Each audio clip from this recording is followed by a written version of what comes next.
I thank the senator from Connecticut for yielding his time for a question without yielding the floor. And I want to join all of the people of Hawaii in expressing our deep sadness and condolences to the family and friends of all those who lost their lives and who were injured in this tragedy in Orlando. Our entire country shares in your grief.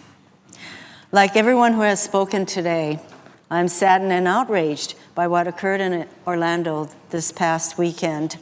One of the victims, Kimberly KJ Morris, moved to Orlando from Hawaii just 2 months ago to take care of her mother and grandmother in Florida. KJ's grandmother, Emma Johnson, said, quote, "Knowing her, she would be trying to help everybody get out instead of running for her life. That's the type of person she is," end quote. The lives of KJ and others led were cut tragically short. Meanwhile, Congress has been unwilling to act to keep guns out of the hands of people who shouldn't have them. I want to commend my colleague from Connecticut for his leadership on this important issue.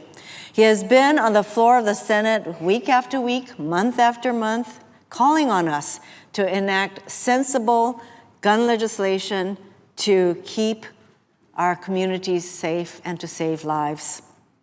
I shared a transition office with Senator Murphy in the days following the Newtown attack, and I saw his dedication and passion on this issue firsthand.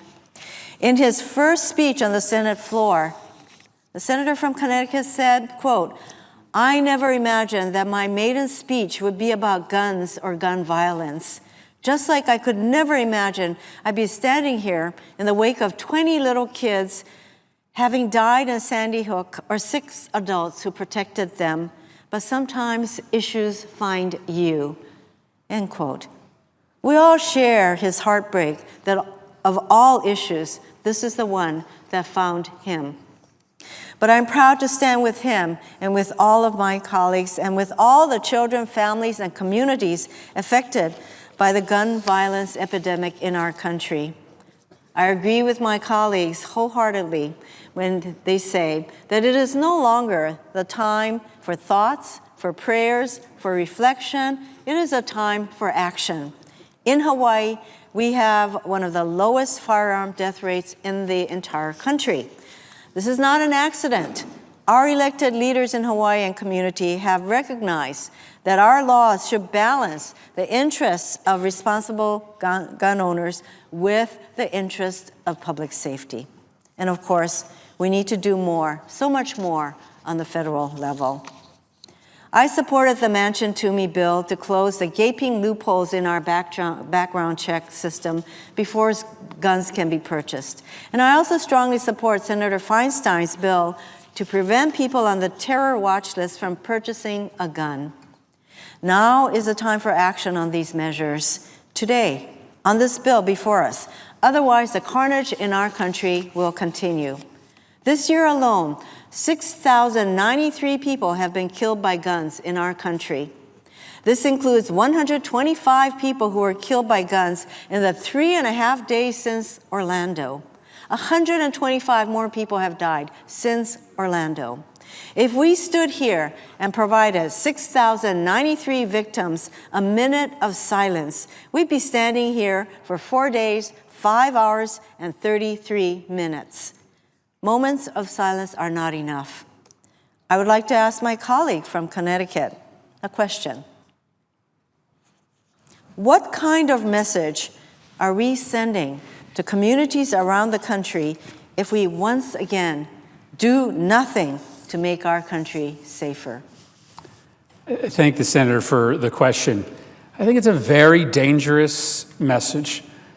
I think it's a message about the complete inability of this body to deal with big, important questions of the day. There's no doubt we have disagreements. There's no doubt that there's a different approach on this side of the aisle than there is on the other side of the aisle. Now, we've proffered the 2 policy proposals that are the easiest to find common ground on.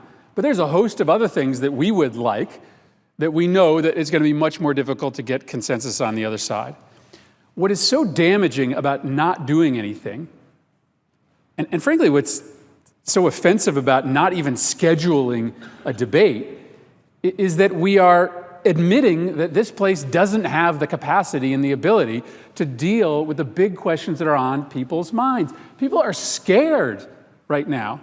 They're scared, having watched what happened in Orlando and what happened in San Bernardino. You heard the letter or the voicemail that Senator McCaskill transcribed for us about a 14-year-old girl who didn't know whether she was going to be able to live out her dreams because she thought that gun violence was going to sweep over her community. And so it is so damaging to this country to leave people exposed to this potential terror, but it is also damaging to the reputation of this body, which is about as low as you can get already if we don't act. And I yield back for any other questions. For your response, what could be more fundamental a job for government than to keep our people and our communities safe?